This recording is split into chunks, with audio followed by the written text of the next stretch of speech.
You may have seen the rather long-reaching changes that Valve made to the way Steam tracks user reviews, and now we have some reactions from developers as to how that will actually affect them. But before we get onto that, let's talk a little bit about what these changes actually are and what they mean.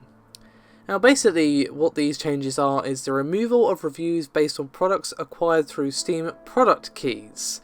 So basically their logic is they're trying to get rid of reviews that have been either incentivized or outright paid for by developers. So say for example, I was given a key for a game by a developer, which has happened a few times, or by a PR company. I would then not be able to leave a review for that game because it was not purchased directly through the site. But this also applies to third-party sites. So if you get it from Greenman, GOG, Humble Bundle, whatever, anything where you have to add the Steam key rather than buying it directly through Steam, your Steam review scores will not be impacted. So I can leave a review, but that will not impact the review score of that game. And Valve said, quote, Steam keys have always been free for developers to give out or sell through or the online or retail stores. That isn't changing. However, it is too easy for these keys to end up being used in ways that artificially inflate review scores. So, you can still write a review, the reviews will still be visible on the store page, but they'll no longer contribute to the overall score of the game. Now naturally, this could have pretty long-reaching implications for games and of course developers, and now, as I said at the start of the video, we have some thoughts from developers themselves.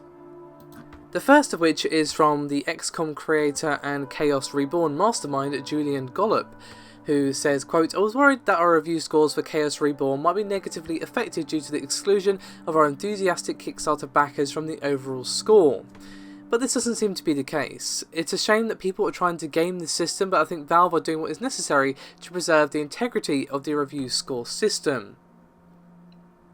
However, not everyone feels so positively about it, as of course some games have definitely felt the negative effects of this particular change, and one of these was Prologue Games, or more specifically the game's writer and designer Wes Platt, and he said, quote, in the short run, the new Steam policy actually improves the average score for a knee deep.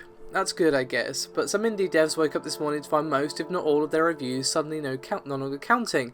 It feels like Steam took a machete to a problem that called for a scalpel, and maybe some warning. But of course there are also people who feel that there are more changes required for the Steam review system. For example, Dan Marshall, the developer responsible for the Swindle and Time Gentlemen Please, feels that a big flaw with the Steam review system are down to the way games are constantly being updated. Now, of course, there was a change recently on Steam where you'll see the more recent reviews, which is definitely very helpful. For example, if a game was a bit buggy on launch but has now been fixed, you can see that more recently it has, for example, been rated positively, but it was initially rated mixed or even negative. So that was a very positive change, but Marshall believes that the system still requires an overhaul. And he said, quote, while reviews are undoubtedly a vital tool for gamers, by and large I think the review system as it stands is so open to abuse it can be damaging for developers and no use to customers. What's more, this isn't like an Amazon review of a microwave or a film or a book. In a world of instant patching, a review left today might be factually incorrect tomorrow, and yet there it hangs for eternity, because people simply don't update reviews. I'd rather suggest than endless tweaking, the whole review system needs a complete rethink and radical redesign to better suit the unique product developers are creating. And to be honest, I definitely see he has a point, but I'm not really sure what else Valve could do off the top of my head, other than what they already did with the recent and overall reviews. That is a change in that direction of, like, you can see that people have rated it more positively in the weeks or days or what have you since a patch which has vastly improved the game, and you can also read some of the concerns that were originally posted about the game and see if there are perhaps some concerns still lingering. You know, I'm not saying the review system is perfect, because no, it isn't. But how else would you do a sort of more flexible system? I mean, just because a patch has been updated doesn't necessarily mean that a review from yesterday is irrelevant. What's their review is talking about, assuming it's negative or mixed, could still be in the game. So It's kind of an iffy prospect, and of course it all is done via automation, so I think, to be honest, what we need is perhaps a little more refinement of the mix and overall system. But I'd love to hear some thoughts from you guys on this particular topic. Thank you very much for watching, and I'll see you next time.